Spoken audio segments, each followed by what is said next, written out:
سورج فضا میں ایک مقرر رستے پر پچھلے 5 ارب سال سے 600 میل فی سیکنڈ کی رفتار سے مسلسل بھاگا جا رہا ہے۔ اس کے ساتھ ساتھ اس کے خاندان، 9 سیارے، 27 چاند اور لاکھوں میٹرائٹ کا قافلہ اسی رفتار سے بھاگا جا رہا ہے۔ کبھی نہیں ہوا کہ تھک کر کوئی پیچھے رہ جائے یا غلطی سے کوئی ادھر ادھر ہو جائے۔ سب اپنی اپنی راہ پر اپنے اپنے پروگرام کے مطابق نہایت تابعداری کے ساتھ چلے جا رہے ہیں۔ اب بھی اگر کوئی کہے چلتے ہیں لیکن چلانے والا کوئی نہیں، ڈیزائن ہے لیکن ڈیزائنر نہیں، قانون ہے لیکن قانون کو نافذ کرنے والا نہیں، کنٹرول ہے لیکن کنٹرولر نہیں، بس یہ سب ایک حادثہ ہے۔ اسے آپ کیا کہیں گے؟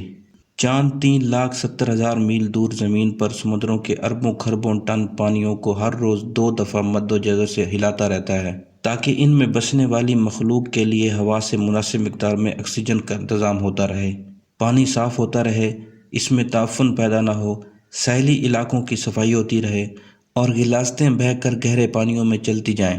یہی نہیں بلکہ سمندروں کا پانی ایک خاص مقدار میں کھارا ہے، پچھلے 3 ارب سال سے نہ زیادہ نہ کم نمکین، بلکہ ایک مناسب توازن برقرار رکھے ہوئے ہے تاکہ اس میں چھوٹے بڑے سب آبی جانور آسانی سے تیر سکیں اور مرنے کے بعد ان کی لاشوں سے بدبو نہ پھیلے۔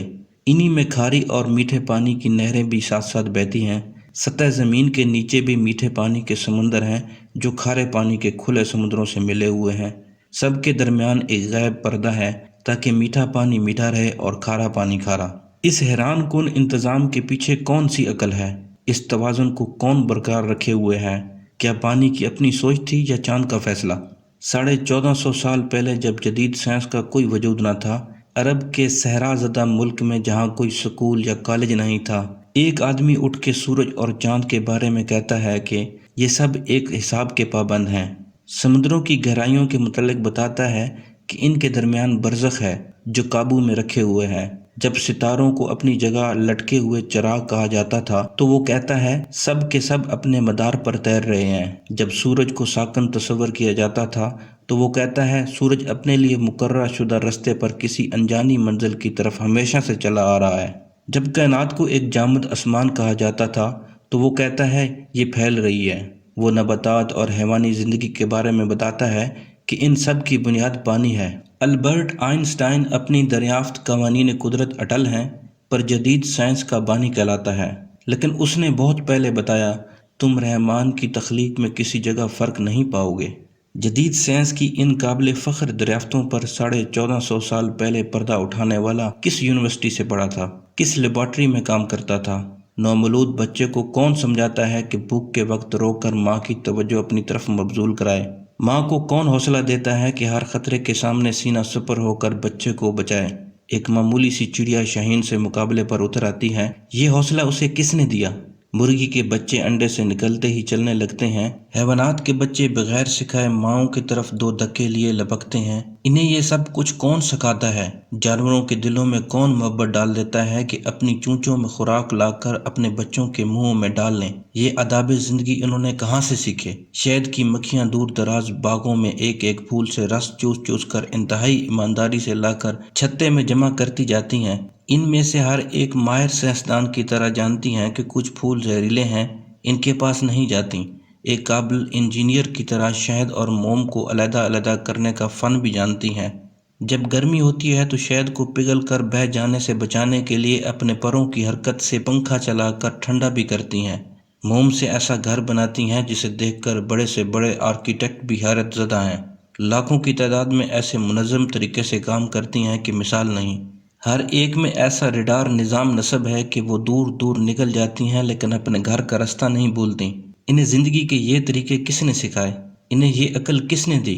مکڑا اپنے منہ کے لعاب سے شکار پکڑنے کے ایسے جال بناتا ہے کہ جدید ٹیکسٹائل انجینئرز بھی اس بناوٹ کا ایسا نفیس دھاگا بنانے سے قاصر ہیں۔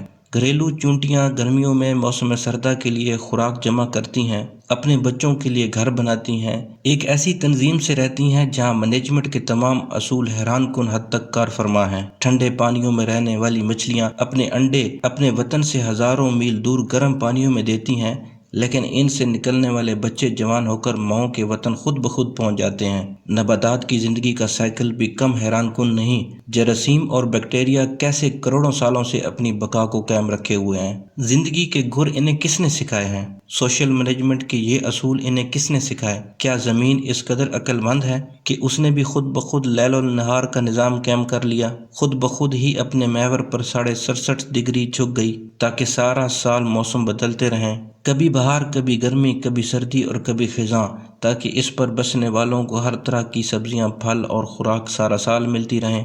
کیا زمین نے اپنے اندر شمالاً جنوباً ایک طاقتور مقناطیسی نظام بھی خود بخود قائم کر لیا تاکہ اس کے اثر کی وجہ سے بادلوں میں بجلیاں کڑکیں جو ہوا کے نائٹروجن کو نائٹرو آکسائیڈ میں بدل کر بارش کے ذریعے زمین پر پودوں کے لیے قدرتی کھاد مہیا کریں؟ سمندر پر چلنے والے بحری جہاز، آبدوز اور ہواؤں میں اڑنے والے طیارے اس مقناطیس کی مدد سے اپنا راستہ پائیں۔ آسمان سے آنے والی مہلک شعاعیں اس مقناطیسیت سے ٹکرا کر واپس پلٹ جائیں تاکہ زمینی مخلوق ان کے مہلک اثرات سے محفوظ رہے اور زندگی جاری رہے۔ کیا زمین، سورج، ہواؤں، پہاڑوں اور میدانوں نے مل کر سمندر کے ساتھ سمجھوتا کر رکھا ہے تاکہ سورج کی گرمی سے آبی بخارات اٹھیں، ہوائیں اربوں ٹن پانی کو اپنے دوش پر اٹھا کر پہاڑوں اور میدانوں تک لائیں، ستاروں سے آنے والے ریڈیائی ذرے بادلوں میں موجود پانی کو اکٹھا کر کے قطروں کی شکل دیں اور پھر یہ پانی میٹھا بن کر خشک میدانوں کو سیراب کرنے کے لیے برسے؟ جب سردیوں میں پانی کی کم ضرورت ہوتی ہے تو یہ پہاڑوں پر برف کے ذخیرے کی صورت میں جمع ہو جاتا ہے۔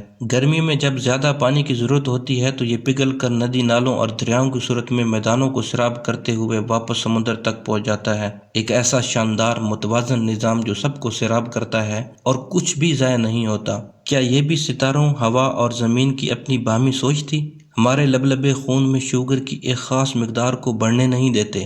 دل کا پمپ ہر منٹ 70-80 دفعہ منظم باقاعدہ حرکت سے خون پمپ کرتا رہتا ہے۔ ایک 75 سالہ زندگی میں بلا مرمت تقریباً 3 ارب بار دھڑکتا ہے۔ ہمارے گردے صفائی کی بے مثل اور عجیب فیکٹری ہے جو جانتی ہے کہ خون میں جسم کے لیے جو مفید ہے وہ رکھ لینا ہے اور فضلات کو باہر پھینک دینا ہے۔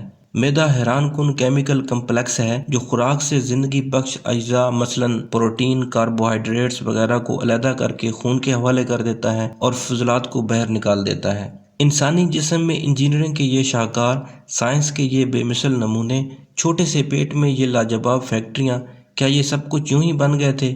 دماغ کو کس نے بنایا؟ مضبوط ہڈیوں کے خول میں بند، پانی میں یہ تیرتا ہوا عقل کا خزانہ، معلومات کا سٹور، احکامات کا سینٹر، انسان اور اس کے ماحول کے درمیان رابطے کا ذریعہ، ایک ایسا کمپیوٹر کہ انسان اس کی بناوٹ اور ڈیزائن کو ابھی تک سمجھ نہیں پایا۔ لاکھ کوششوں کے باوجود انسانی ہاتھ اور ذہن کا بنایا ہوا کوئی سپر کمپیوٹر بھی اس کے اشیر تک نہیں پہنچ سکا۔ ہر انسان کھربوں خلیات کا مجموعہ ہے، اتنے چھوٹے کہ خوردبین کی مدد کے بغیر نظر نہیں آتے، لیکن سب کے سب جانتے ہیں کہ انہیں کیا کرنا ہے۔ یوں انسان کا ہر ایک خلیہ شعور رکھتا ہے اور اپنے وجود میں مکمل شخصیت ہے۔ ان جینز میں ہماری پوری پروگرامنگ لکھی ہے اور زندگی اس پروگرام کے مطابق خود بخود چلتی رہتی ہے۔ ہماری زندگی کا پورا ریکارڈ، ہماری شخصیت، ہماری عقل و دانش، غرض ہمارا سب کچھ پہلے سے ہی ان خلیات پر لکھا جا چکا ہے۔ یہ کس کی پروگرامنگ ہے؟ حیوانات ہوں یا نباتات، ان کے بیج کے اندر ان کا پورا نقشہ بند ہے۔ یہ کس کی نقشہ بندی ہے؟ خوردبین سے بھی مشکل سے نظر آنے والا سیل ایک مضبوط، توانا، عقل و ہوش والا انسان بن جاتا ہے۔ یہ کس کی بناوٹ ہے؟ ہونٹ، زبان اور تالو کی اجزاء کو سینکڑوں انداز میں حرکت دینا کس نے سکھایا؟ ان حرکات سے طرح طرح کی عقل مند آوازیں کون پیدا کرتا ہے؟ ان آوازوں کو معنی کون دیتا ہے؟ لاکھوں الفاظ اور ہزاروں زبانوں کا خالق کون ہے؟ اللہ۔ وہ ہے ہمارا اور آپ کا خالق، وہ رب العالمین، وہ خالق کل کائنات ہے، وہی خدا ہے، وہی عبادت کے لائق ہے۔ لا الہ الا اللہ محمد الرسول اللہ۔ معزز سامعین، میرے چینل کو سبسکرائب کریں اور میری ویڈیو کو لائک کریں۔ بہت شکریہ۔